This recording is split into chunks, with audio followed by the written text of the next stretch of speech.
আসসালামু আলাইকুম এভরিওয়ান। প্রতিদিনের মতন সকালবেলা উঠে আমি ওষুধের গাঁটটি নিয়ে বসে গেলাম। আমি ওষুধ খেতে, আমি ওষুধটা খুলে নিয়ে আমি এখন ওষুধ খাবো। ওষুধ খেয়ে আমি বারান্দায় বার হইব। বারান্দায় বার হয়ে দেখি আপনার বারান্দার মধ্যে একটা আমার গোলাপ গাছের মধ্যে নতুন ফুল ফুটেছে।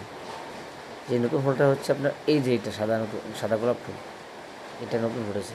আর বলতে বলতে দেখেন আপনার বাতিটা চলে যাচ্ছে প্রাইভেটে। আমি আপনার এদিক দিয়ে চলে আসলাম আমার ফার্মের সামনে।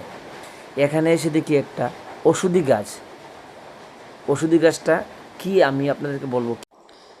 এই গাছটা হচ্ছে যারা অনেক দিন আপনার এই রোগে আপনার আক্রান্ত আছেন, এই সমস্যার পরে আছেন, আমি তাদেরকে বলবো এই গাছটা প্রত্যেক দিন সকালবেলা খালি পেটে আপনার 5 থেকে 7টা গাছ আপনারা খাবেন।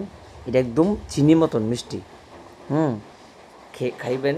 খাইলে আপনার দেখবেন রোগটা আপনার একদম নিপাত হয়ে গেছে। রোগটা কি? রোগটা হলো আপনার যারা পাইলসের সমস্যা আছে তারা এই গাছটা অবশ্যই খাবেন। বন্ধুরা এটা শেয়ার করে আপনার বন্ধুদের কাছে পাঠিয়ে দিন। এমন হতে পারে আপনার বন্ধুদের কাছের কোনো লোকের এই সমস্যা আছে, বিনা পয়সায় এই সমস্যা থেকে সমাধান পাবে ইনশাআল্লাহ।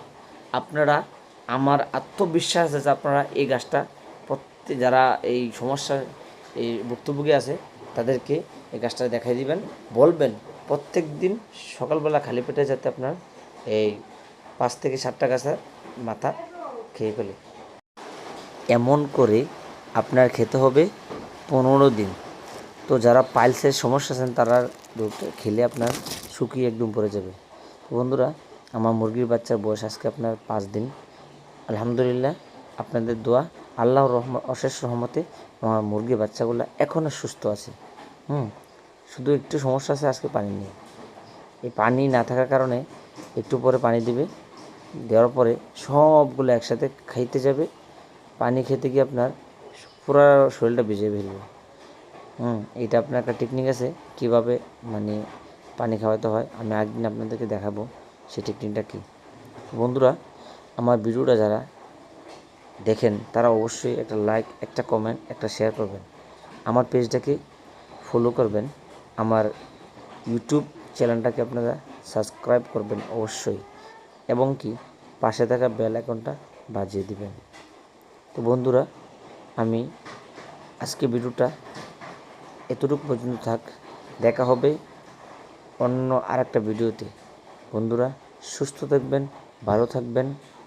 দেখা হবে অন্য ভিডিওতে। আসসালামু আলাইকুম ওয়া রাহমাতুল্লাহ।